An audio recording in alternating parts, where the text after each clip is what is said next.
الطاهرين المعصومين المظلومين المنتجبين المنتخبين الميامين لا سيما على الإمام المنتظر والحجة الثاني عشر الذين أذهب الله عنهم الرجس وطهرهم تطهيرا.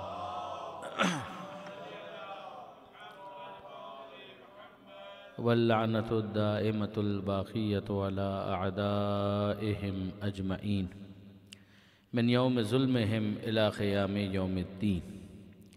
رب اشرح لي صدري ويسر لي أمري واحلل عقدة من لساني يفقهوا قولي واجعلني خالصا لوجهك الكريم يا الله. صلوات على محمد وآل محمد.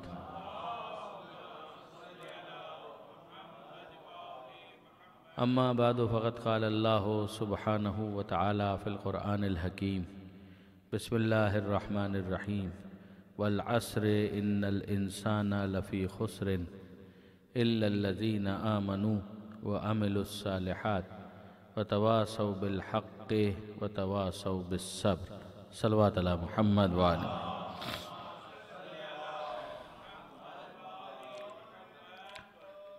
سلسلہ مجالس کی چوتھی نشست ہے. سورہ عصر موضوع سخن ہے. ارشاد پروردگار ہے والعصر، زمانے کی قسم، زمانہ اس بات پر گواہ ہے، ان الانسان لفی خسرن، کہ تمام کے تمام انسان خسارے میں ہیں، الا الذین آمنوا، ہاں مگر وہ لوگ کہ جو ایمان لائے، وعملوا الصالحات، اور جنہوں نے عمل صالح کو انجام دیا، وتواصوا بالحق، اور پھر جو سمجھ گئے اس پیغام حق کو دوسروں تک بھی منتقل کیا، وتواصوا بالصبر، اور جو صبر کا پیغام ان کو سمجھ میں آیا تو خود بھی اس پر عمل کیا اور دوسروں تک بھی اس پیغام صبر کو پہنچایا. ان کے دل میں اتنی وسعت ہے کہ وہ دوسروں کو اپنے سے جدا نہیں سمجھتے، وہ پیغام دوسروں تک منتقل کرتے ہیں. ترتیب سے گفتگو ہو رہی تھی. میں نے آپ کی خدمت میں گزارش کی کہ جو پہلی چیز پروردگار عالم نے مانگی ہے وہ ایمان ہے، اور اس پر بات ہوئی کہ معلومات اور ایمان دو الگ الگ چیزیں ہیں. معلومات جو انسان کو حاصل ہوتی ہیں اگر وہ نشانی کے طور پر انسان پرسیو کرے تو یقیناً وہ ایمان کا مقدمہ بن سکتی ہیں، مگر صرف اور صرف معلومات کو ایمان کہنا یقیناً جہالت ہے. ورنہ بہت سی باتیں ہیں کہ جو ایتھیسٹ اور مرتد بھی جانتے ہیں، مگر ان کا جاننا فقط جاننا ہے، وہ ایمان نہیں ہے. اور اگر صاحبان ایمان کی کسی معلومات میں کہیں خدشہ پیدا ہو جائے تو یقیناً وہ مریض ہو سکتا ہے اور اس کو کسی معالج اور طبیب کی ضرورت ہو سکتی ہے، مگر اس کو آپ ایمانیات کے دفتر سے خارج نہیں کر دیں گے. آپ اسے کہیں گے کہ یقیناً اس کو علاج کی ضرورت ہے، اس کی آنکھوں میں کوئی نقص واقع ہو گیا ہے جس کی وجہ سے وہ دیکھ نہیں پا رہا، لیکن یہ مطلب نہیں ہے کہ وہ مومن نہیں رہا. تو ایمان جس چیز کا نام ہے اس کے لیے علم مقدمہ تو بنتا ہے، مگر اس علم کو اگر وہ ایمان میں تبدیل نہ کرے تو یہی علم اس کے لیے روک بن جاتا ہے. ورنہ انصاف کی بات یہ ہے کہ ابلیس کے پاس علم کی کمی نہیں تھی، ایمان کی کمی تھی، ورنہ وہ تو اپنے رب کو مخاطب بھی کر رہا ہے. تو پھر کیا سبب ہے کہ اسے آپ صاحبان ایمان میں شمار نہیں کرتے؟ بلکہ پروردگار عالم سے پوچھئے تو خدا نے متعال خود کہتا ہے کہ کانا من الکافرین، کہ وہ تو تھا ہی کافر. یہ ہمارے استاد محترم جناب علامہ طالب جوہری صاحب ترجمہ عام طور پر کیا کرتے تھے. دونوں ترجمے امکان رکھتے ہیں کہ وہ کافر ہو گیا، اور یہ ترجمہ بھی امکان رکھتا ہے کہ وہ کافروں میں سے تھا. تو جناب علامہ جو ہے اس کا ترجمہ عام طور پر یہی کیا کرتے تھے کہ وہ پرانا کافر تھا. لفظ کانا کا یہ استعمال بہت ہی برمحل اور بہت مناسب ہے کہ وہ تھا ہی پرانا کافر. پھر وہ اپنے انداز میں اس پر تبصرہ بھی کیا کرتے تھے کہ اے پروردگار، اگر تھا پرانا کافر تو پھر اتنے عرصے تک فرشتوں کے پہلو میں بٹھانے کا فائدہ کیا تھا؟ کہ یہی تو میں سمجھانا تھا کہ فرشتوں کے پہلو میں بھی اگر ہو تو ابلیس ابلیس ہی رہتا. درود بھیجیے گا محمد و آل محمد.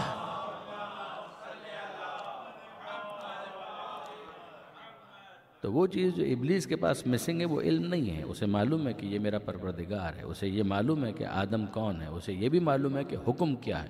تو معلومات تو پوری ہیں. حکم دینے والا رب ہے، وہ رب کہہ کر مخاطب کر رہا ہے. حکم جس کے بارے میں دیا جا رہا ہے وہ آدم ہے، یہ بھی اس کو معلوم ہے. اور کیا حکم دیا جا رہا ہے کہ اس کو سجدہ کرنا ہے، تو یہ بھی اس کو پتہ ہے. مگر ان تمام تر چیزوں کے بعد انکار کیوں ہو رہا ہے؟ تو یاد رکھیے گا کہ علم کا تعلق جاننے کے ساتھ ہے، ایمان کا تعلق ماننے کے ساتھ. تو جاننا اور ہوتا ہے، ماننا اور ہوتا ہے۔ عین ممکن ہے کہ انسان جانتا ہو مگر مانتا نہ ہو۔ یہ ہمارے روزمرہ کے مشغولیات اور معمولات جو ہیں اس میں بھی آپ دیکھتے ہیں کہ کئی مرتبہ ایک چیز ہے جس کو انسان جان رہا ہوتا ہے مگر جاننے کے بعد بہرحال اس کو مانتا نہیں۔ ورنہ مجھے بتائیے، برا مت مانیے گا، آپ میں سے بھی بعض احباب ہوں گے جو سگریٹ نوشی کا شوق رکھتے ہوں گے، تو کیا سگریٹ نوشی کے بارے میں یا تمباکو نوشی کے بارے میں آپ کو علم نہیں ہے کہ یہ نقصان دہ ہے؟ تو یقیناً پتہ تو ہے، تو پھر اس کے بعد کیا سبب ہے کہ علم ہے پھر بھی تمباکو نوشی ہو رہی ہے؟ تو جواب یہی ملے گا کہ ہاں علم تو ہے مگر اس کے باوجود ایک مزہ آتا ہے۔ کل بھی میں ایک جگہ پر کہہ رہا تھا کہ مجھے آج تک سمجھ میں نہیں آیا کہ تمباکو نوشی میں مزہ کون سا ہے، لیکن بہرحال جس کو مزہ آتا ہے اس کو مزہ آتا ہے، تو جس کو مزہ آتا ہے اس کے لیے چھوڑنا بہت مشکل ہو رہا ہے۔ لیکن اگر میں آپ ان سے پوچھوں کہ آپ کی عقل کا، علم کا فیصلہ کیا ہے، یہ مفید ہے یا مضر، تو جواب یہی ملے گا کہ ہے تو مضر، تو پھر اس کے بعد آپ کیوں پی رہے ہیں؟ تو جواب یہی ملے گا کہ دماغ جانتا ہے، دل نہیں مانتا۔ آپ مجھے بتائیے کہ ڈائبٹک پیشنٹ ہے اور اس کے بعد بھی حلوہ کھا رہے ہیں، تو کیا سبب ہے؟ کہ آپ کو نہیں پتا کہ یہ آپ کے لیے مضر ہے؟ کب پتہ ہے کہ مضر ہے، پھر اس کے بعد کیوں کھا رہے ہیں؟ میں کیا کروں، دل بے قابو ہو جاتا ہے، دل نہیں مانتا۔ تو آپ غور فرمائیے کہ یہ ہمارے روزمرہ کے محاورے ہیں کہ دماغ کا تعلق ہے جاننے کے ساتھ، دل کا تعلق ہے ماننے کے ساتھ۔ اگر ایک شخص ہے اس کے آرٹریز اور وینز بلاک ہو چکی ہیں اور پھر بھی وہ کٹاکٹ کھائے بغیر مطمئن نہیں ہوتا، مجھے نہیں معلوم یہاں کے ہمارے نوجوان دوستوں کو کٹاکٹ کا مطلب معلوم ہے یا نہیں، اور مرغن غذائیں کولیسٹرول سے بھرپور، تو کیوں کھا رہے ہیں؟ کہ میں کیا کروں، مجھے پتہ ہے، ڈاکٹر نے بھی بتایا، تو علم تو ہے مگر علم کے بعد میرا دل بے قابو ہو جاتا ہے۔ تو ہم بھی یہی کہہ رہے ہیں کہ دل اور بے قابو ہو جائے گا اگر یہ کھاتے رہیں گے، تو دل بہت بے قابو ہو جائے گا۔ وہ کہا مجھے معلوم ہے مگر وہ تو بعد میں بے قابو ہوگا، اس کو دیکھ کر پہلے بے قابو ہو جاتا۔ تو اب کیا مسئلہ ہے؟ کہ مسئلہ یہ ہے کہ جاننا اور ہے، ماننا اور۔ تو سگریٹ کے ڈبے پر بھی لکھا ہوا ہے کہ یہ مضر صحت ہے، تو وہ علم دینے کے لیے نہیں ہے، علم تو پہلے سے ہے، مگر وہ موجود علم کو مزید متحرک کرنے کی ایک کوشش ہے۔ کمال ہے، بیچنے والے خود لکھ رہے ہیں، لیکن یہ کہ لکھ رہے ہیں۔ مجھے یاد ہے جنگ اخبار کے اندر ایک کالم نویس ہوا کرتے تھے، یہ میرے اپنے ٹین ایج کی بات کر رہا ہوں، نصر اللہ خان، یہ نوابزادہ نصر اللہ خان کی بات نہیں کر رہا، نصر اللہ خان ایک کالم نویس ہوتے تھے اور ان کے کالمز میں بڑا سٹائر ہوتا تھا، مزاح، اور بڑا کوالٹی مزاح ہوتا تھا۔ تو انہوں نے ایک مرتبہ یہ جملہ لکھا تھا، وہ میرے ذہن میں بالکل نقش ہو گیا۔ انہوں نے کہا کہ سگریٹ کے ڈبے پر لکھا ہوتا ہے سگریٹ نوشی صحت کے لیے مضر ہے، وزارت صحت۔ تو انہوں نے لکھا تھا کہ اگر میں ہوتا تو یوں لکھتا کہ سگریٹ نوشی صحت کے لیے ویسے ہی مضر ہے جیسا کہ وزارت صحت۔ اب یہ جو لکھنا ہے تو علم تو ہے اس کو، پھر آپ نے مزید اس کو متحرک کرنے کے لیے کہ اس کا دل کچھ قابو میں آئے، اس کے اوپر ایک کینسر زدہ منہ بھی بنا دیا۔ تو کیا یہ علم دیا جا رہا ہے؟ کہ علم نہیں ہے، علم تو آلریڈی اس کے پاس موجود ہے، موجود علم کو متحرک کرنے کی کوشش کی جا رہی ہے۔ سم کا ہونا کافی نہیں ہے، سم کا ایکٹیویٹ کرنا بھی ضروری ہے۔ بالکل اسی طریقے سے علم کا ہونا بھی کافی نہیں ہے، دل میں اس علم کو ایمان بنا کر ایکٹیویٹ کرنا ضروری ہے۔ اس کے بغیر فقط جاننا ایمان نہیں بنے گا، اور یہی بہت بڑا جواب ہے ہمارے محترم برادران کی خدمت میں، جو کبھی کبھی کہتے ہیں کہ آپ کیا سمجھتے ہیں، پیغمبر اکرم نے اگر اتنا واضح اعلان کر دیا ہوتا تو سب مان نہ لیتے؟ تو ہم یہی کہتے ہیں کہ جناب علی، پیغمبر اکرم نے ہاتھوں پر بلند کر کے دکھا دیا تھا، یہ دیکھنا جاننے کا مرحلہ ہے۔ پیغمبر اکرم نے اپنے آواز سے سنا دیا تھا کہ جس جس کا میں مولا اس کا علی مولا۔ جب ہاتھوں پر بلند کیا تو دکھا دیا۔ انسان دیکھتا ہے آنکھوں کے ذریعے سے اور ڈیٹے کو محفوظ کرتا ہے اپنے دماغ کے اندر، تو جان تو رہے تھے، کانوں سے سن رہے تھے کہ پیغمبر نے کہا جس کا میں مولا اس کا علی مولا، تو سننا یہ بھی ایک ڈیٹا کا کلیکشن ہے اور دماغ کے اندر پھر محفوظ ہو گیا۔ تو وہ جانتے ضرور تھے مگر ہم یہی تو سمجھانا چاہتے ہیں کہ جاننا اور ہے، ماننا اور ہے۔ جو جاننے والے تھے وہ بخن کہہ کر رک گئے، جو ماننے والے تھے انہوں نے دل سے مولا مان لیا۔ درود بھیجیے گا محمد و آل محمد۔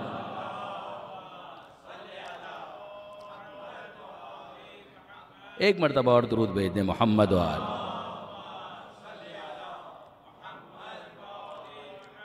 تو یہ پہلی چیز ہے کہ جسے پروردگار عالم نے یہاں پر بیان فرمایا کہ اِلَّا الَّذِينَ آمَنُوا، اور پھر اس کے بعد دوسرا مرحلہ۔ میں نے پہلے بھی آپ سے گزارش کی کہ سرا ہاتھ میں آ جائے تو پھر بعد کے مراحل آسان ہیں۔ کہ ایک مرتبہ اگر خدا کو مان لیا تو اب خدا کے کہنے پر باقی سب کو مانو. خدا کو مانو، پھر وہ جس کو منوائے اس کو مانو، پھر وہ جس کو جو منوائے اس کو وہ مانو، اور جتنوں کو منوائے اتنوں کو مانو. یہ ہے ایمانیات کا خلاصہ. پھر اگر وہ کہے کہ اس کتاب کو کلام اللہ مانو تو وہ کتاب نہیں رہے گی، کلام اللہ بن جائے. وہ کہے کہ ان کو رسول مانو تو ہم کہیں گے محمد الرسول اللہ. وہ کہیں کہ ان کو ولی مانو تو ہم کہیں گے علی ولی اللہ. وہ کہیں 12 کو مانو تو ہم 12 کو مانیں گے. وہ کہے کہ 14 کو مانو تو ہم 14 کو مانیں گے. یہ ہے تلخیص. اب اس کے بعد جو اگلی چیز ہے اس میں پروردگار عالم فرماتا ہے کہ عمل الصالحات، کہ ہم تم سے ایمان کے بعد جس چیز کے طلبگار ہیں وہ ہے تمہارا عمل صالح. یعنی آپ غور فرمائیے کہ پروردگار صرف عمل نہیں مانگ رہا، عمل صالح مانگ رہا. یعنی صرف عمل کا عمل ہو جانا کافی ہوتا تو عمل تو بہت سے، مگر ہر عمل پسندیدہ نہیں ہوتا. کچھ عمل ایسے ہوتے ہیں کہ جو بائی ڈیفالٹ غلط ہوتے ہیں، ان کو قربت پروردگار کا مقدمہ کبھی بھی نہیں سمجھا جا سکتا. دیکھیے مجھے بتائیے کہ اگر عمل کی آپ بات کریں تو کیا چوری کرنا عمل نہیں؟ عمل تو چوری کرنا بھی ہے. کہ شراب پینا عمل نہیں ہے؟ عمل تو وہ بھی ہے. کیا بدکاری کرنا عمل نہیں ہے؟ عمل تو وہ بھی ہے. تو ان میں سے کون سا ایسا کام ہے کہ جس کو عمل صالح آپ کہہ سکتے ہیں؟ تو عمل اور ہے، عمل صالح اور ہے. ان دو چیزوں کے درمیان فرق ہے. یعنی ہر عمل عمل صالح نہیں ہوتا. ذرا غور فرمائیے گا کہ اعمال کو اگر آپ تقسیم کرنا چاہیں تو بنیادی طور پر کچھ کیٹیگریز بن جائیں گی. کچھ اعمال ایسے ہوتے ہیں کہ اگر قربتاً اللہ نہ ہوں تو وہ عمل عبادت نہیں کہلاتا، بلکہ وہ عمل ہوتا ہی نہیں. کچھ عمل ایسے ہوتے ہیں کہ جن کو آپ چاہیں تو بھی قربتاً اللہ انجام نہیں دے سکتے. اور درمیان میں ایک گرے ایریا ہے کہ جس میں آپ کچھ اعمال کو اگر دیکھیں تو اچھے تو ہیں، مگر عبادت اس وقت بنتے ہیں کہ جب آپ قربتاً اللہ اس کو انجام دیں. ابھی میں اس کی توضیح اور وضاحت آپ کی خدمت میں عرض کرتا ہوں کہ 3 کیٹیگریز ہم نے کی. ایک کہ جو برے اعمال، وہ اعمال صالح نہیں، وہ سیئات میں شامل، وہ برے اعمال، جس کی مثال میں نے آپ کی خدمت میں گزارش کی کہ چوری کرنا ہے، شراب پینا ہے. اب مجھے بتائیے کہ کیا ایسا ہو سکتا ہے کہ ایک چور چوری کر رہا ہو اور یہ کہے کہ میں چوری کرتا ہوں قربتاً اللہ؟ یا کوئی شخص ہے وہ شراب پی رہا ہو، شراب پیتے ہوئے کہے کہ شراب پیتا ہوں معاذ اللہ قربتاً اللہ؟ اس کا کوئی مطلب ہی نہیں. میں جوا کھیلتا ہوں تو قربتاً اللہ، کسی کے ساتھ دھوکہ کرتا ہوں قربتاً اللہ، فراڈ کرتا ہوں قربتاً اللہ، کسی بے گناہ کو قتل کرتا ہوں قربتاً اللہ. اس کا کیا مطلب ہے؟ تو آپ خود کہیں گے یہ تو مذاق ہو رہا ہے. ان میں سے کون سا ایسا کام ہے کہ جو قربتاً اللہ؟ یہ تو ہو ہی نہیں سکتا قربتاً اللہ. غور فرمایا آپ نے. کیوں؟ اس لیے کہ بائی ڈیفالٹ یہ کام ہی غلط ہے، یہ کام صحیح نہیں ہے، یہ کام ہی برا ہے. جب یہ کام برا ہے تو اس کے قربتاً اللہ ہونے کا کوئی امکان نہیں پایا جاتا. یہ تو ہو گئی ایک کیٹیگری. پھر اس کے بعد ایک دوسری کیٹیگری ہے جو دوسرے ایکسٹریم پر ہے. وہ قربتاً اللہ ہی ہو سکتے ہیں. اگر قربتاً اللہ نہ ہو تو وہ عمل نہیں رہتا، وہ کچھ اور بن جاتا. اس کی کیا مثال ہے؟ کہ نماز ہے، روزہ ہے، یہ جتنی عبادات ہیں کنونشنل، ان سب کا معاملہ کیا ہے؟ ان سب کا معاملہ یہ ہے کہ اگر آپ اس کو قربتاً اللہ انجام دیں تو سر آنکھوں پر، اور اگر قربتاً اللہ نہیں ہے تو پھر وہ نماز ہی نہیں رہتی. وہ اٹھک بیٹھک تو ہو سکتی ہے، وہ ورزش تو ہو سکتی ہے، مگر اس کو نماز ہی نہیں کہا جائے گا. دیکھیں چوری تو چوری ہے، چوری رہے گی، قربتاً اللہ نہیں ہو سکتی. لیکن نماز تو نماز ہی نہیں ہوگی اگر وہ قربتاً اللہ نہیں ہے. آپ نے غور فرمایا؟ نماز کے لیے تو شرط یہ ہے کہ وہ قربتاً اللہ ہو. جتنی بھی کنونشنل عبادتیں، وہ نماز ہے، وضو ہے، غسل ہے، تیمم ہے، روزہ ہے، زکوٰۃ ہے، خمس ہے، حج ہے، جہاد فی سبیل اللہ ہے، ان میں سے کون سی ایسی چیز ہے کہ جس کو آپ قربتاً اللہ کی نیت کے بغیر انجام دیں اور وہ عمل رہ جائے؟ وہ عمل ہی نہیں بنے گا. نماز کے نماز ہونے کی شرط یہ ہے کہ وہ قربتاً اللہ قرار پائے، ورنہ وہ اٹھک بیٹھک ہے، آپ کی ورزش ہے، مگر اس کا نماز سے کوئی ربط اور تعلق نہیں.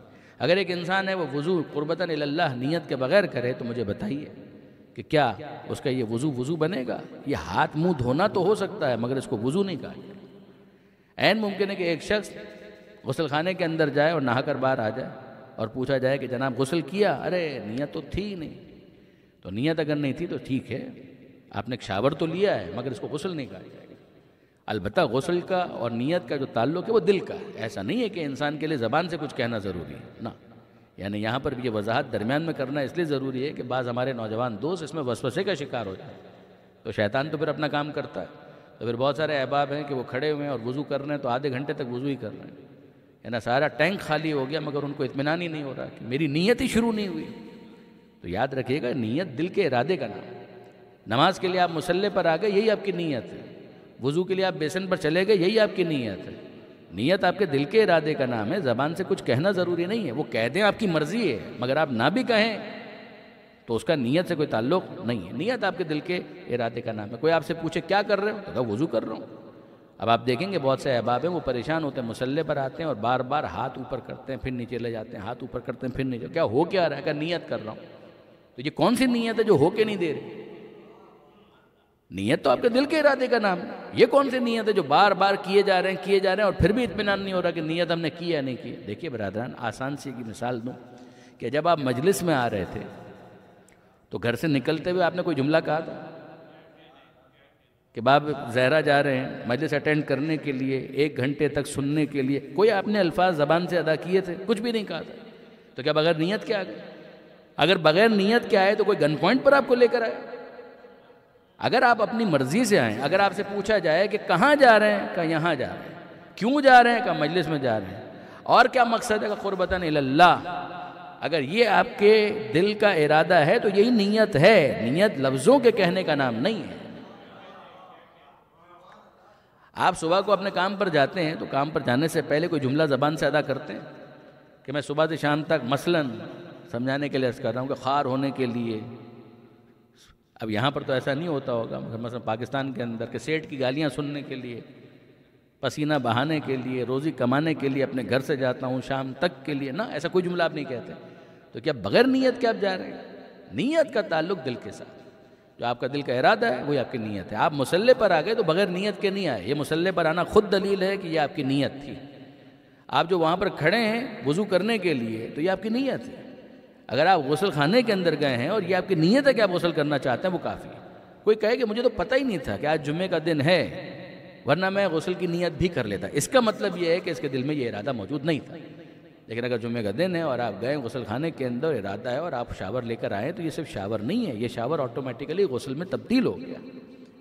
غور فرمایا برادران عزیز آپ نے۔ تو میں جو عرض کرنا چاہ رہا تھا وہ یہ کہ 3 براڈ کیٹیگریز آپ کو کرنی پڑے گی۔ ایک وہ عمل کہ جو صحیح ہو ہی نہیں سکتا، وہ قربتاً اللہ ہو ہی نہیں سکتا، وہ تمام اعمال سیئات ہیں، کہ جس کو آپ کہیں گے جناب چوری کرنا ہے، بدکاری کرنا ہے، معاذ اللہ شراب پینا ہے، غیبت کرنا ہے، جھوٹ بولنا ہے، ڈاکہ ڈالنا، یہ سارے کام ہیں۔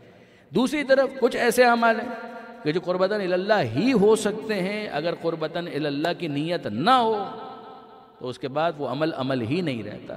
جو میں نے آپ سے گزارش کی، اگر نیت نہ ہو تو نماز پھر اٹھک بیٹھک ہے، ورزش ہے، مگر اس کا اس عبادت نماز سے کوئی تعلق نہیں۔ اگر ایک انسان کی نیت نہیں ہے تو روزہ نہیں ہے، پھر وہ فاقہ ہے، وہ آپ کی ڈائٹ ہو سکتی ہے لیکن یہ کہ بہرحال اس کو عبادت شمار نہیں کیا جائے گا۔ اسی طریقے سے اگر ایک انسان قربتاً اللہ میدان میں نہیں جا رہا تو پھر یہ جہاد نہیں ہے، یہ مار پیٹ ہو سکتی ہے، یہ مار پیٹ ہو سکتی ہے۔ اس لیے کہ اگر فرض کیجئے کہ ادھر سے ایک مسلمان جا رہا ہے تو سامنے سے بھی تو کوئی آ رہا ہے، تو وہ کس نیت سے لڑنے کے لیے آ رہا ہے؟ کیا وہ قربتاً اللہ لڑ رہا ہے؟ ظاہر ہے کہ وہ سامنے سے جو آ رہا ہے وہ خدا کو اگر نہیں مان رہا تو قربتاً اللہ لڑنے کا تو کوئی سوال ہی پیدا نہیں ہوتا۔ تو پھر اس کی طرف سے تو مار پیٹ ہے، اس کی طرف سے بھی مار پیٹ ہے اگر یہ کام اس نے قربتاً اللہ نہیں کیا۔ اسی لیے اس کے اندر جو شرط ہے وہ یہ ہے کہ قربتاً اللہ اس کام کو انجام دیا جائے۔ تو یہ 2 ایکسٹریمز ہو گئے۔ اب آئیے درمیان میں کچھ ایسے کام ہیں کہ جو اچھے ہیں، مگر اچھے ہونے کے بعد ان کو عبادت بنانے کے لیے انسان کو اپنی نیت کو موڈیفائی کرنا پڑے گا۔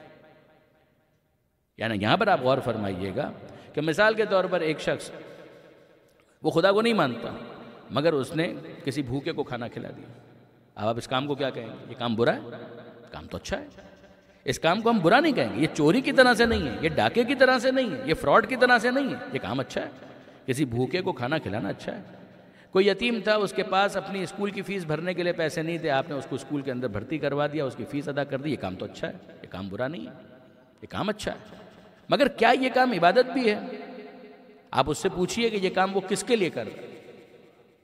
اگر وہ یہ کام خدا کے لیے کر رہا ہے، وہ کہہ رہا ہے میں تو خدا کو مانتا ہی نہیں ہوں، تو خدا کے لیے کیوں کروں گا؟ یہ وہ منزل ہے کہ جہاں پر ہم کہیں گے کام اچھا ہے مگر یہ کام عبادت کے لیے کوالیفائی نہیں کرتا، اس لیے کہ قربتاً اللہ کا ایلیمنٹ مسنگ۔ قربتاً اللہ کا ایلیمنٹ جب مسنگ ہے تو پھر اس کے بعد یہ کام اچھا ہونے کے باوجود عبادت نہیں بنے گا۔ بھوکے کو کھانا کھلایا، کام برا تو نہیں کہا، بہت اچھا کام، مگر قربتاً اللہ نہیں ہے۔ اسی طریقے سے آپ غور فرمائیے، کسی بیوہ کے گھر میں راشن ڈلوا دیا، کام اچھا ہے، مگر اگر یہ قربتاً اللہ ہے، اب یہاں پر آ جائے گی وہ والی بات کہ نیت کیا ہے۔ نیت اگر قربتاً اللہ نہیں بھی ہے تو کام اچھا ہے۔ آپ فرض کیجئے کہ فلڈ ریلیف کے لیے کوئی کام کر رہا ہے، اچھا کام ہے۔ فرض کیجئے کہ کوئی ڈوب رہا تھا، اس کو بچا لیا، ریسکیو کر لیا، اچھا کام ہے۔ یہ کام اچھا ہے، مگر اچھا ہونے کے باوجود یہ عبادت اس وقت بنے گا کہ جب اس کی نیت کے اندر اتنی پاکیزگی آ جائے کہ یہ کام میں کر رہا ہوں قربتاً اللہ۔ اگر وہ اپنی ماں کی خدمت کر رہا ہے تو بہت اچھا کام ہے، اگر وہ اپنے باپ کی خدمت کر رہا ہے تو بہت اچھا کام ہے، کام اچھا ہے، مگر یہ ماں کی خدمت، یہ باپ کی خدمت، ثواب کا حقدار اسے اس وقت بنائیں گے کہ جب یہ کام خدا کے لیے ہو، قربتاً اللہ۔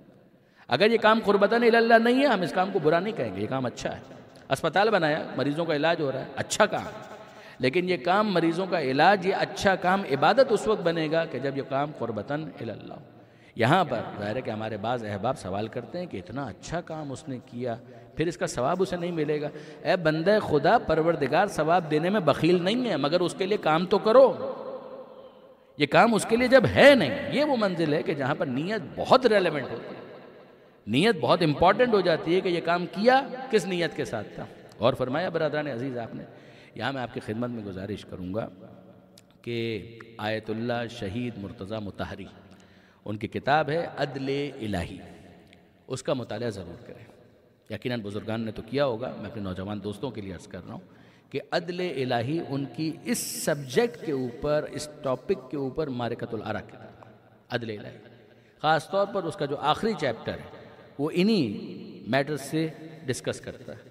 اس کا انگریزی ترجمہ ہوا ڈیوائن جسٹس کے نام سے، اردو ترجمہ تو اسی نام سے ہوا عدل الہی، لیکن یہ انگریزی ترجمہ اور آپ کو نیٹ پر بھی مل جائے گا، ڈیوائن جسٹس۔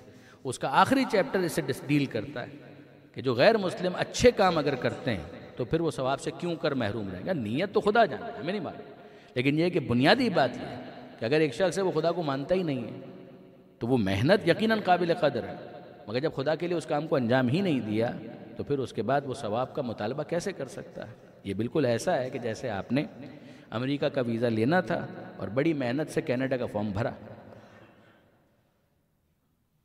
آپ کو امریکہ کا ویزا چاہیے تھا اور آپ نے بڑی محنت کے ساتھ کینیڈا کا ویزا فارم بھرا، اور پھر آپ گئے امریکن ایمبیسی اور کہا کہ اس کو جمع کیجیے اور ہم کو امریکہ کا ویزا دیجیے، تو وہ کہے گا بندہ خدا، اگر امریکہ کا ویزا چاہیے تھا تو امریکہ کا فارم بھرو، کینیڈا کا ویزا چاہیے تو کینیڈا کا فارم بھرو۔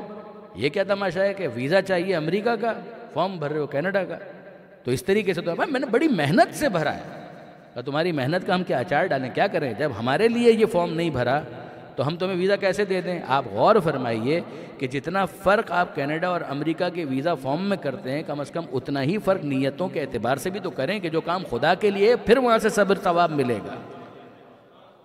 جب کام خدا کے لیے کیا ہی نہیں ہے تو پھر اس کے بعد ثواب کی تمنا کا کیا مطلب ہے؟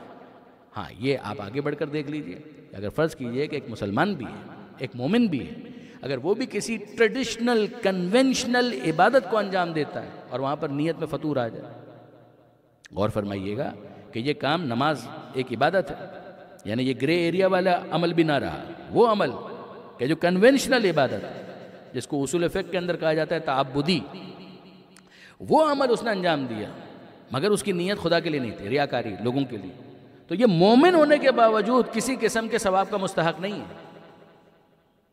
مومن ہونے کے باوجود کسی قسم کے ثواب کا مستحق نہیں ہے۔ کیوں؟ کیسے نماز خدا کے لیے نہیں پڑھی؟ کہ خدا کو مانتا تو ہے، کہ مانتا ہے، مگر یہ عمل اس نے خدا کے لیے نہیں کیا۔ جب خدا کے لیے یہ عمل نہیں کیا تو پھر اس کے بعد یہ ثواب کا مستحق نہیں ہے۔ تو برادران عزیز، خدا کو ماننے والا بھی اگر خدا کے لیے عمل نہ کرے تو ثواب سے محروم ہو جاتا ہے، تو جو خدا ہی کو نہیں مان رہا وہ کیوں کر ثواب کا مستحق ہو سکتا ہے؟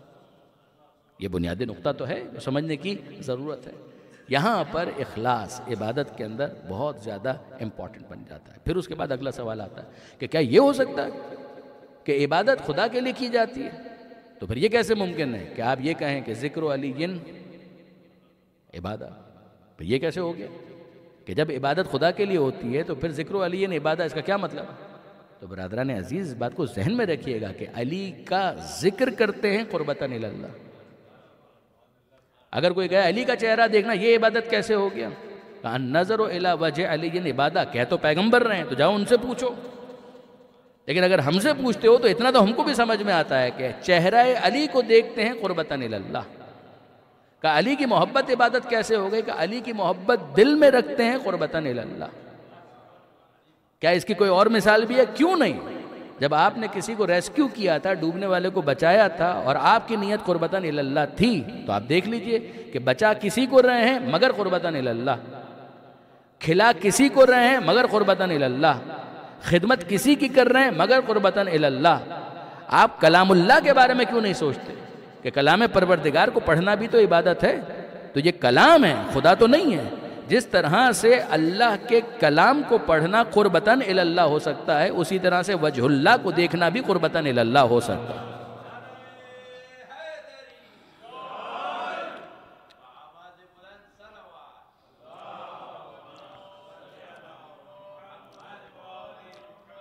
اب یہاں پر برادران عزیز ایک اور چیز جس کی طرف میں خاص طور پر اپنے دوستوں کو متوجہ کرنا چاہوں گا، اور مجھے معلوم ہے کہ تھوڑا سا یہ ڈرائی سبجیکٹ، مگر تھوڑا سا غور کیجئے گا۔ وہ جگہ کہ جہاں پر وہابی حضرات نے دھوکہ کھایا، اور یہ ہمارا شکوہ بھی ہے ان سے، اور وہ کیا؟ میں بہت احترام کے ساتھ گفتگو کر رہا ہوں اور بڑے محتاط الفاظ میں، کہ انہوں نے جو ہر چیز کے اندر شرک کا فتویٰ لگا دیا، اس کی وجہ کیا ہے؟ اس کی وجہ یہ ہے کہ انہوں نے اس بنیادی مفہوم کو نہیں سمجھا۔ یہ ہمارا شکوہ ہے ان سے، یعنی کتابوں کے اندر علماء کرام نے اس کو تحریر بھی کیا۔ علامہ سید علی نقی صاحب نے جو کتاب لکھی تھی رد وہابیت، اس کے اندر بھی انہوں نے اس بات کو ڈسکس کیا۔ اسی طریقے سے جناب آیت اللہ جعفر سبحانی علی اللہ مقامہ، انہوں نے علی اللہ مقامہ تو ہے ہی، لیکن مدہ ذلہ العالی کے ساتھ، عام طور پر علی اللہ مقامہ کہا جاتا ہے مرحومین کے لیے، آیت اللہ جعفر سبحانی مدہ ذلہ العالی، وہ تو حیات ہیں۔ انہوں نے کتاب لکھی آئین وہابیت، اس کا بھی انگلش ٹرانسلیشن ہوا وہابی ازم کے نام سے، اس میں بھی انہوں نے اس بات پر بحث کی۔ اور وہ بات کیا ہے؟ بات یہ کہ عبادت کا مطلب کیا ہے؟ جب ہم کہہ رہے ہیں عبادت اتنی بڑی بات ہے کہ پروردگار عالم کہہ رہا ہے کہ وَمَا خَلَقْتُ الْجِنَّ وَالْإِنسَ إِلَّا لِيَعْبُدُونَ، کہ ہم نے تو پیدا ہی اس لیے کیا ہے جن و انس کو کہ وہ ہماری عبادت کرے۔ بہت بڑی بات کہ انسان پروردگار عالم کی عبادت کرے، بے شک بہت بڑا مرتبہ اور مقام ہے اس شخص کا جو عبادت کرتا ہے، مقصد حیات ہے انسان کا۔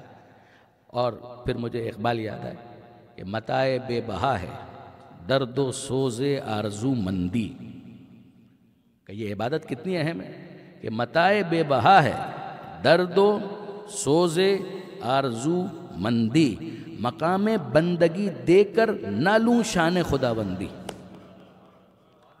یعنی کمال ہے واقعاً، شعر تو معرفت کے ساتھ ہے کہ متاع بے بہا، یہ پرائس لیس ہے، درد و سوز آرزو مندی، درد و سوز آرزو مندی، اس کی قیمت کا متاع بے بہا، یہ پرائس لیس ہے، اس کی کوئی قیمت متعین نہیں کی جا سکتی۔ کہ یہ اتنا قیمتی معاملہ ہے کہ مقام بندگی دے کر نہ لوں شان خدا بندی۔ اگر کوئی خدا ماننے کے لیے تیار ہو جائے تو مجھے بندگی دینی پڑے گی، اس لیے کہ میں تو ہوں عابد، اور کوئی مان لے مجھے معبود اور کہے کہ میں تجھے معبود مانتا ہوں، میں قبول نہیں کروں گا۔ مقام بندگی دے کر نہ لوں شان خدا بندی، اقبال نے تو شعر میں کہہ دیا، مگر خارج میں جب ہم نے تلاش کیا تو ہمیں صرف ایک ایسا ملا کہ جس نے لوگوں کی دی ہوئی خدائی کو ٹھکرا دیا اور اپنی بندگی پر ناز کیا، صرف ایک، اور وہ کوئی اور نہیں ہے، مولا کائنات علی ابن ابی طالب علیہ السلام۔ یہ مولا کی ذات ہے کہ جنہوں نے نصیریوں کی دی ہوئی خدائی کو ٹھکرا دیا اور اپنی بندگی پر ناز کیا۔ تو اب عزیزان ایک جملہ اور عرض کروں کہ وہ علی کے جو لوگوں کی دی ہوئی خدائی قبول نہیں کرتا، وہ تمہاری دی ہوئی خلافت کو کیا قبول کرے گا؟ وہ علی جو لوگوں کی دی ہوئی کیوں، وہ خدا کی دی ہوئی خلافت کو قبول کرتا ہے، بندوں کی دی ہوئی خلافت کو قبول نہیں کرتا۔ اور یقین جانیے کہ یہ اس وقت سمجھ میں آیا کہ جب امیر المومنین خلافت کے بعد ممبر پر تشریف لے گئے، تو کیا شان تھی امیر المومنین کی کہ جب ممبر پر گئے ہیں تو ممبر پر جانے کے بعد وہاں بیٹھے کہ جہاں پیغمبر اکرم تشریف فرما ہوا کرتے، یعنی زینے طے کیے ہیں مولا کائنات نے، اور وہاں جا کر بیٹھے کہ جہاں پیغمبر اکرم بیٹھا کرتے تھے۔ اچھا، پیشرو جو افراد تھے ان کا طریقہ کار یہ تھا کہ وہ ایک زینہ نیچے اتر کر بیٹھا کرتے تھے، ایک زینہ نیچے اتر کر بیٹھے، پھر بعد میں آنے والے ایک زینہ اور نیچے اتر کر بیٹھے، پھر ان کے بعد آنے والے ایک زینہ اور اتر کر بیٹھے۔ علی جب آئے تو وہ لوگ ایکسپیکٹ کر رہے تھے کہ ایک زینہ اور نیچے بیٹھیں گے، تو امیر المومنین گئے اور قدم رکھا،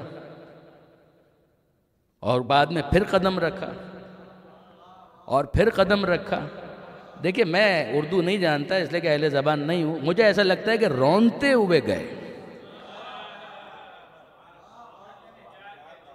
کیونکہ میں اہل زبان نہیں ہوں، اس لیے بہرحال اردو کے مجھے 100 خون معاف ہیں، تو اگر لفظوں کے انتخاب میں اگر کہیں میں غیر محتاط ہو جاؤں تو مجھے معاف کیجئے گا، کہ بہرحال رونتے ہوئے اوپر گئے اور وہاں جا کر بیٹھے کہ جہاں پیغمبر اکرم بیٹھا کرتے تھے۔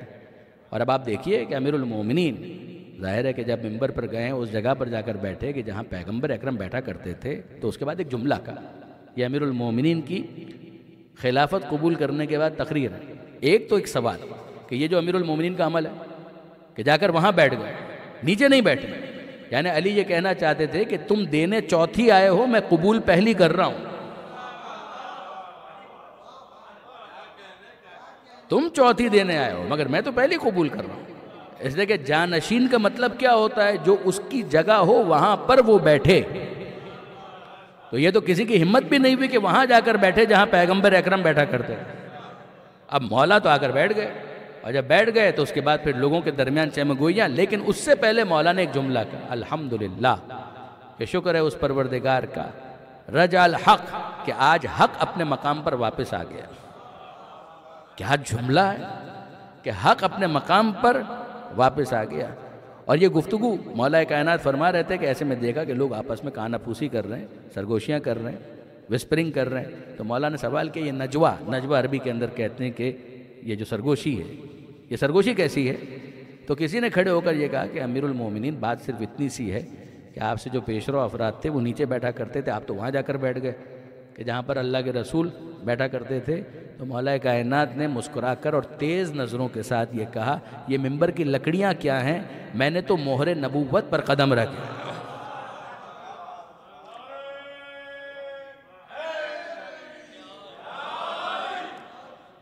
آپ نے غور فرمایا کہ یہ امیر المومنین ہی کہہ سکتے تھے، تو وہ مولا کائنات کا جس نے اس طرح سے اپنی عبادت کو لوگوں کے سامنے پیش کیا کہ کام قربتاً اللہ ہے اور لوگوں کی تعلیم بھی ہو رہی ہے۔ دیکھیے برادران عزیز، میں آپ کی خدمت میں عرض کروں، یہ نوسیریوں کے حوالے سے علامہ اظہر حسن زیدی صاحب کا ایک بہت ہی خوبصورت نقطہ بھی ہے اور جملہ بھی ہے۔ علامہ اظہر حسن زیدی صاحب کا نوسیریوں کی دی ہوئی خدائی کو قبول نہیں کیا، اپنی عبادت پر ناز کیا۔ متاع بے بہا ہے درد و سوز آرزو مندی، مقام بندگی دے کر نہ لوں شان خدا بندی۔ یہ علی کا جملہ ہے، سنیے، مفاتی کے اندر آپ کو مل جائے گا۔ الہی کفا بی اذن ان اکون لک عبدا، کہ اے پروردگار میری عزت کے لیے یہ بہت کافی ہے کہ میں تیرا عبد اور تیرا بندہ ہوں۔ الہی کفا بی اذن ان اکون لک عبدا، میری عزت کے لیے یہ بہت کافی ہے کہ میں تیرا عبد اور تیرا بندہ ہوں۔ وکفا بی فخرن، اور میرے فخر کے لیے یہ بہت کافی ہے ان تکون لی ربن، کہ تو میرا رب اور میرا پروردگار۔ کیا جملہ ہے، یہ واقعاً علی ہی کہہ سکتے۔ کفا بی اذن، میری عزت کے لیے یہ بہت کافی ہے کہ میں تیرا عبد اور تیرا بندہ ہوں۔ میرے فخر کے لیے یہ بہت کافی ہے کہ تو میرا رب اور میرا پروردگار ہے۔ انتا کما احب، تو ویسا ہے کہ جیسا میں چاہتا، فاجعلنی کما تحب، مجھے ویسا رکھ کہ جیسا تو چاہتا۔ واپس انتا کما احب، تو ویسا ہے کہ جیسا میں چاہتا، فاجعلنی، مجھے ویسا رکھ کہ جیسا تو چاہتا ہے۔ یہ امیر المومنین نے کہا۔ مولانا اظہر حسن زیدی صاحب کا جملہ میں عرض کرتا ہوں، مگر یہاں پر ذرا علامہ سید علی نقی صاحب کا ایک تبصرہ سنیے۔ علامہ فرمایا کرتے تھے کہ جب مولا نے خدا کو مخاطب کر کے یہ کہا نا، تو ہم مولا ہی کے انداز میں مولا کو کیوں مخاطب نہ کریں؟ علی نے کیا کہا؟ تو ویسا ہے کہ جیسا میں چاہتا، مجھے ویسا رکھ کہ جیسا تو چاہتا ہے۔ ہم مولا کو اسی انداز میں کیوں نہ مخاطب کریں کہ ہم نے آپ کو ویسا مولا پایا کہ جیسا ایک چاہنے والا سوچ سکتا ہے، ہمیں ویسا ماننے والا بنا دیجئے کہ جیسا آپ چاہتے ہیں۔ اور اب یہ طے ہے کہ اگر ایک شخص کی یہ تمنا ہے کہ مولا مجھے ویسا بنا دیجئے کہ جیسا آپ چاہتے ہیں، تو علی اپنے ماننے والوں کو جاہل نہیں دیکھنا چاہتے۔ علی اپنے ماننے والوں کو بے نمازی نہیں دیکھنا چاہتے، علی اپنے ماننے والوں کو ولایت سے دور نہیں دیکھنا چاہتے ہیں، علی اپنے ماننے والوں کو مصلی پر بھی دیکھنا چاہتے ہیں، فرش عذاب پر بھی دیکھنا چاہتے ہیں۔ ہم کو ویسا بنا دیجئے کہ جیسا آپ چاہتے ہیں۔ یہ اب اس کے بعد علی نے ناز کیا اپنی عبادت پر، اپنی عبادت پر فخر کیا کہ یہ عزت ہے کہ میں تیرا عبد اور تیرا بندہ ہوں۔ اب آئیے علامہ اظہر حسن زیدی صاحب کا جملہ، اور کیا جملہ، خوبصورت جملہ، انتہائی حسین جملہ۔ وہ فرمایا کرتے تھے کہ کائنات کے اندر 4 ایسے ہیں کہ جن کو خدا مانا گیا، کائنات میں 4 ایسے انسان ہیں کہ جن کو خدا مانا گیا۔ 3 کہتے تھے کہ ہم کو خدا مانو ورنہ قتل کر دیں گے،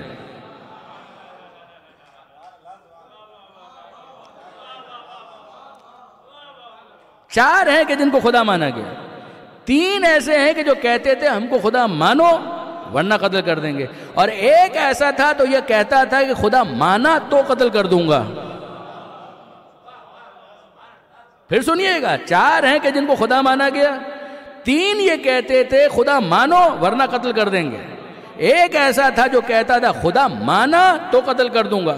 وہ 3 فرعون، نمرود اور شداد جو کہتے تھے خدا مانو ورنہ قتل کر دیں گے، اور یہ ایک علی ہیں جو کہتے تھے خبردار خدا مانا تو قتل کر دوں گا۔ تو یہ 4 ہیں اور یہ کردار ہے، پھر آپ کہتے ہیں کہ کچھ فرق نہیں ان 4 میں۔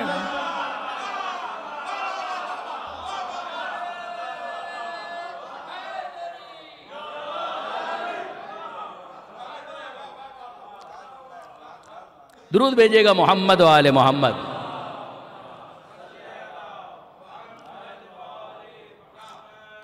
آپ نے غور فرمایا برادران عزیز؟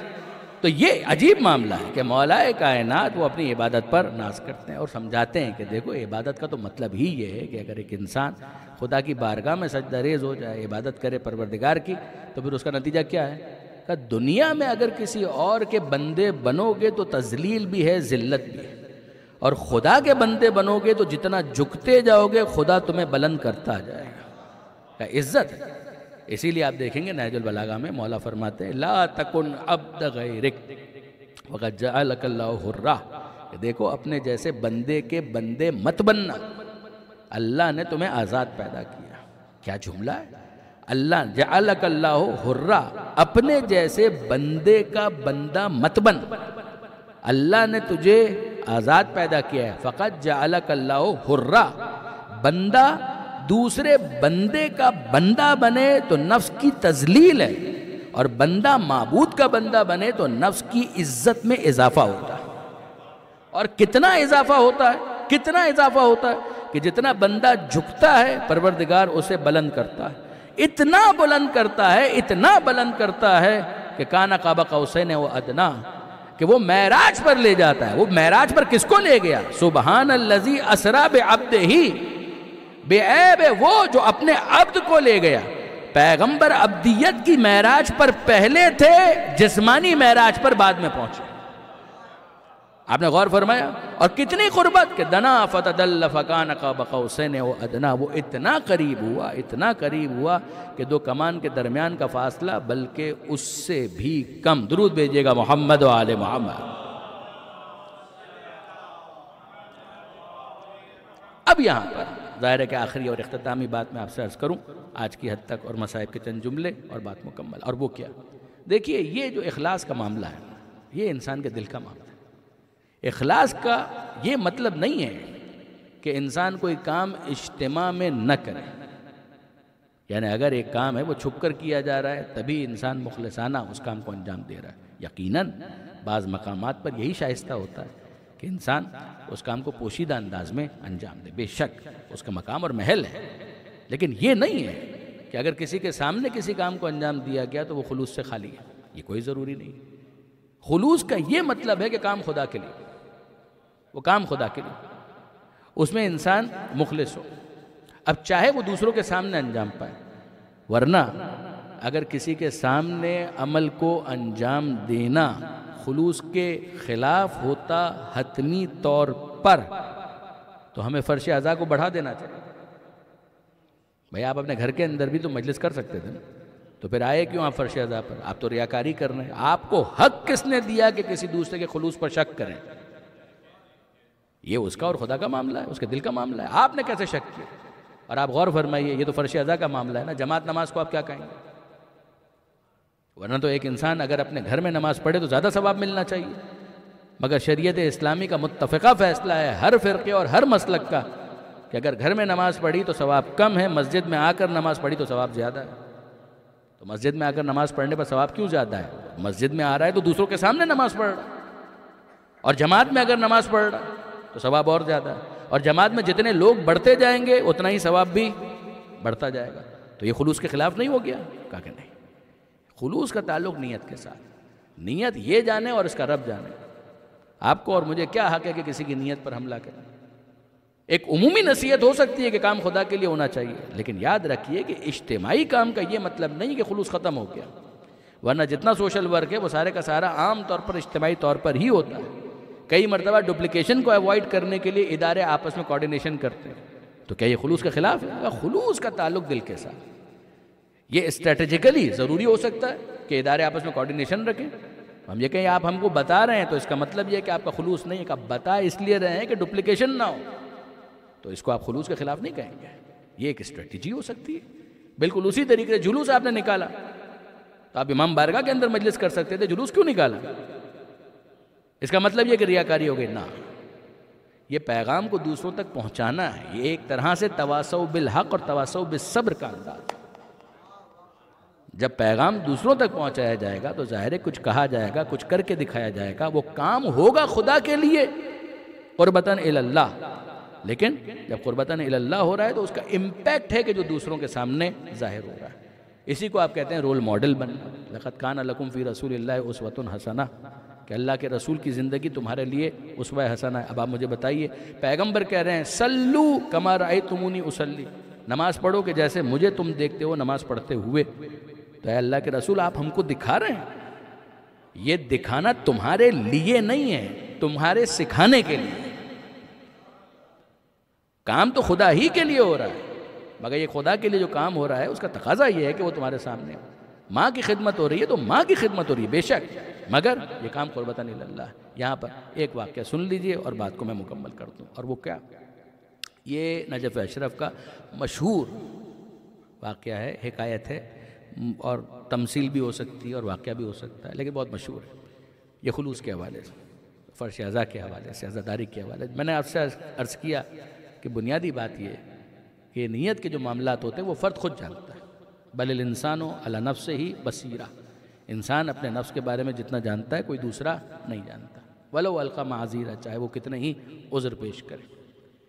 نجف کے اندر یہ ہوا کہ صاحب شاعر جب قصیدہ لکھتا ہے تو اس کی تمنا ہوتی ہے کہ وہ قصیدہ کسی کو سنائے، مشاعرے میں سنائے، ویسے کوئی سامنے مل جائے تو اس کے سامنے، یہ عقیدت کا اظہار ہے، اور اس کے ذریعے سے آل محمد کے فضائل کی تشہیر بھی ہے۔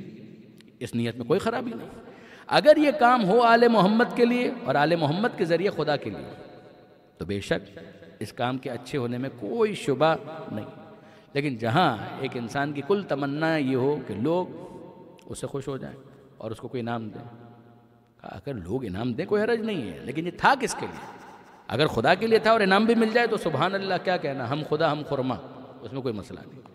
اب آئیے آگے بڑھیے۔ ہوا یہ کہ ایک شاعر نے قصیدہ لکھا مولا کائنات کی شان میں، نجف اشرف، مگر بدقسمتی سے وہ شاعر تھا، آج کل کی اصطلاح میں آپ سے کہوں کہ سی گریڈ شاعر، نہ لفظوں کا انتخاب اسے آتا تھا، نہ وزن، قافیہ، ردیف، کچھ پتہ نہیں تھا، بیچارہ بس لکھ گیا۔ اور اس نے جب وہ لکھ دیا تو اب تمنا ہے کہ کسی کو سنائے کہ میں نے مولا کا قصیدہ لکھا ہے، اور کوئی سننے کے لیے تیار نہیں۔ وہ ایک سے کہتا ہے کہ جناب میں نے مولا کا قصیدہ لکھا ہے، ذرا سنو تو صحیح، تمہارے شاعری میں کوئی دم نہیں ہوتا، ہٹو۔ کوئی سننے کے لیے تیار نہیں۔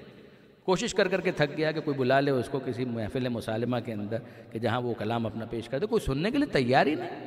اور تم سی گریڈ شاعر ہو، تمہاری شاعری سن کر ہم اپنا وقت ضائع نہیں کرنا چاہتے۔ تو آخر میں اس نے سوچا کہ جب کوئی نہیں سننا چاہتا تو کوئی بات نہیں، میں اس کو کیوں نہ سناؤں کہ جس کے لیے لکھا ہے۔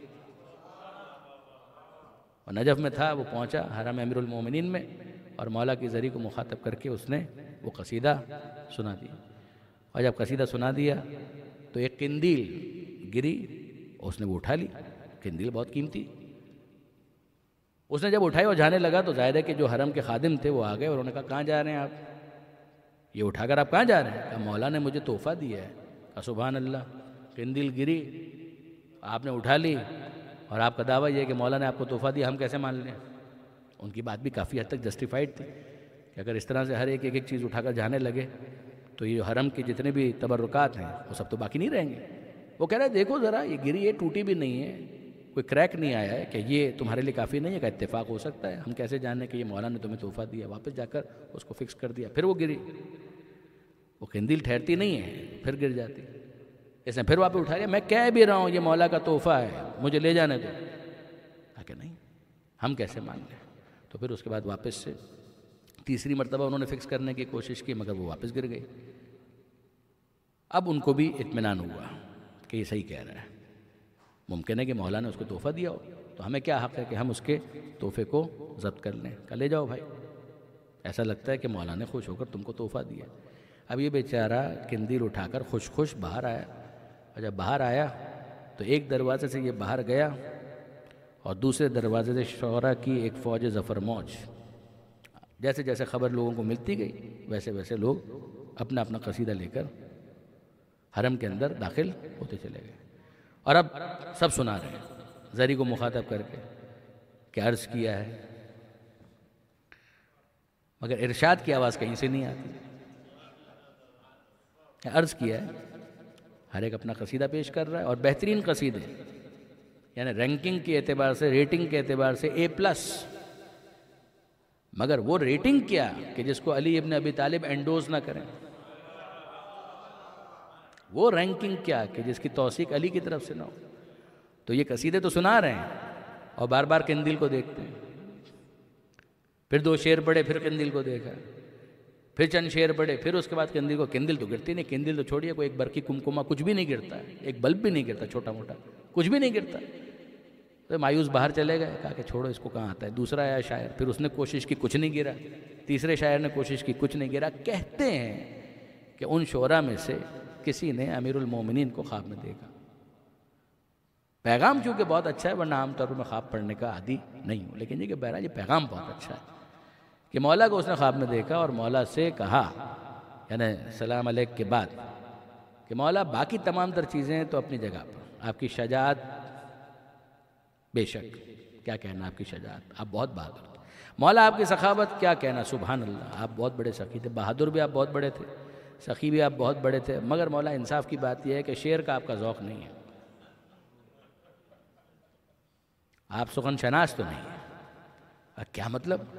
کہ نہیں، بہادری تو ہم کہہ رہے ہیں، بہادری تو آپ کی بے مثل و بے نظیر ہے، آپ کی سخاوت کیا کہنا؟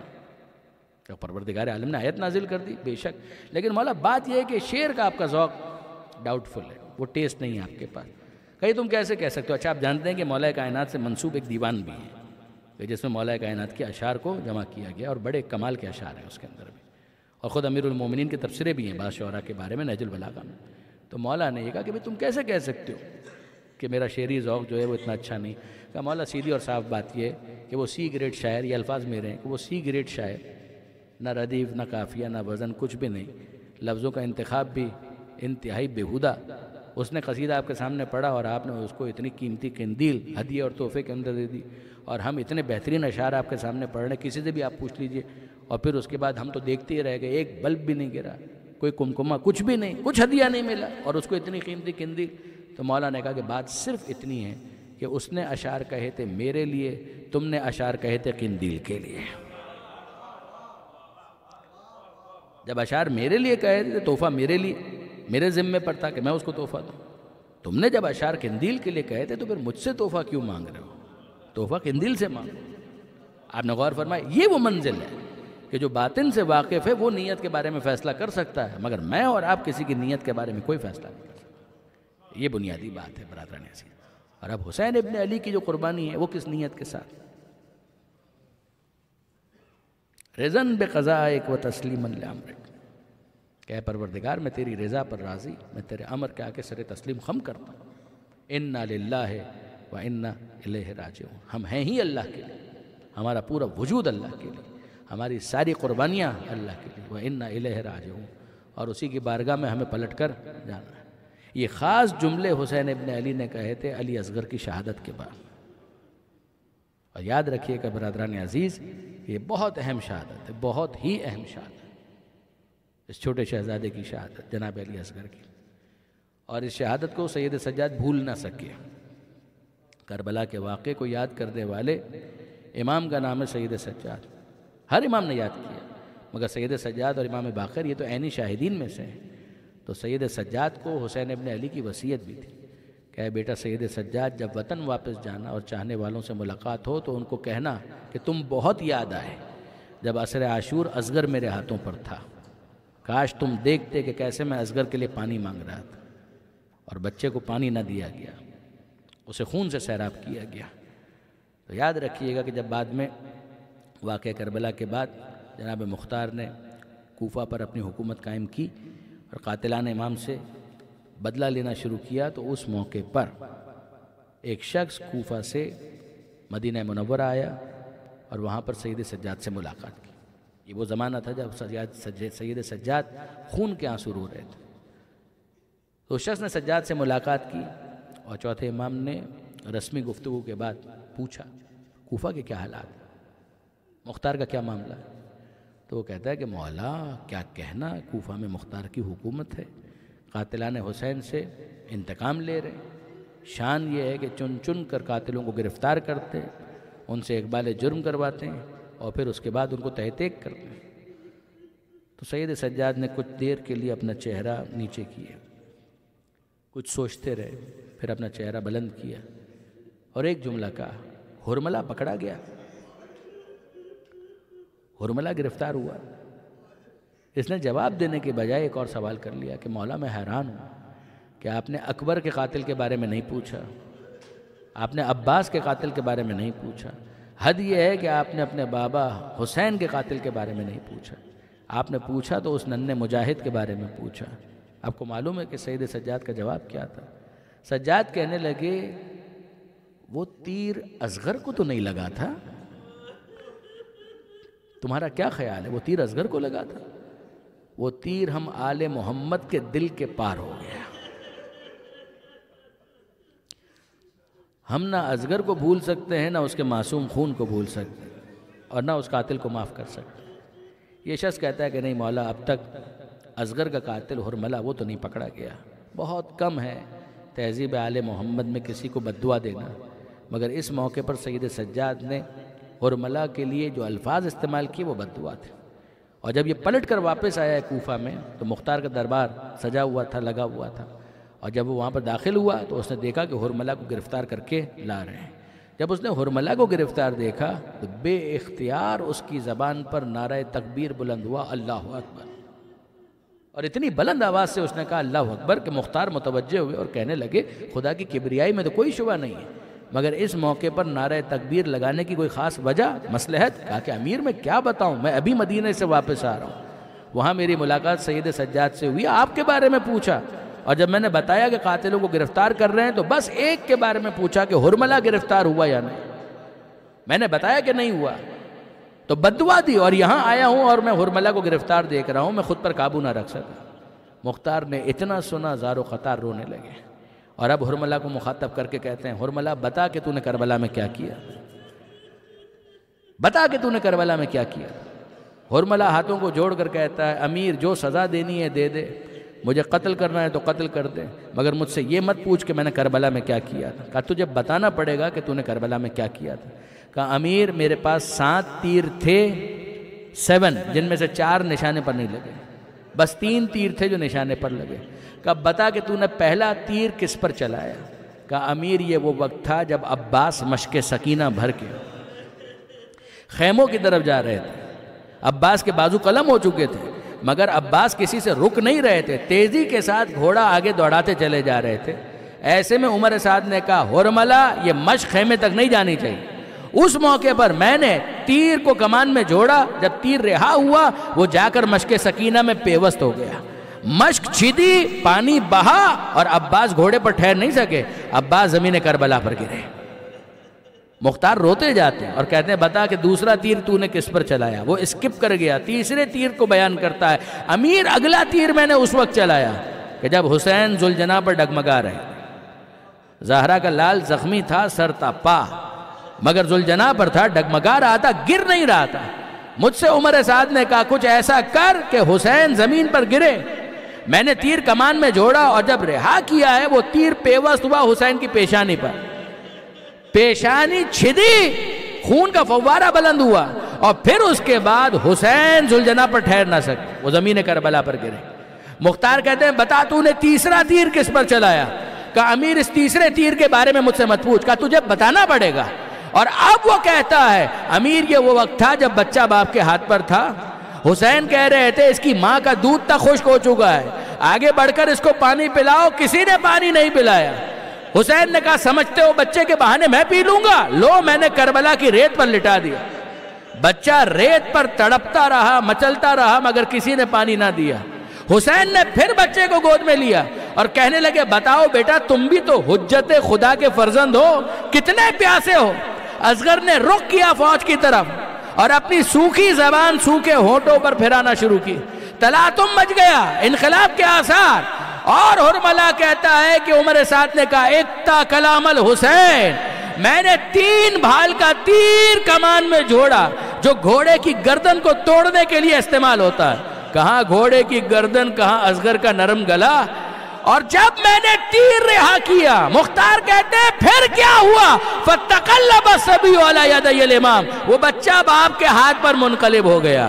حسین نے اصغر کا خون اپنے چلو میں لے کر چہرے پر مل لیا، میں اسی طرح اپنے جد مصطفیٰ سے ملاقات کروں گا۔ اِنَّا لِلَّهِ وَإِنَّا إِلَيْهِ رَاجِعُونَ۔ أَلَا لَعْنَةُ اللَّهِ عَلَى الظَّالِمِينَ وَسَيَعْلَمُ الَّذِينَ ظَلَمُوا أَيَّ مُنْقَلَبٍ يَنْقَلِبُونَ۔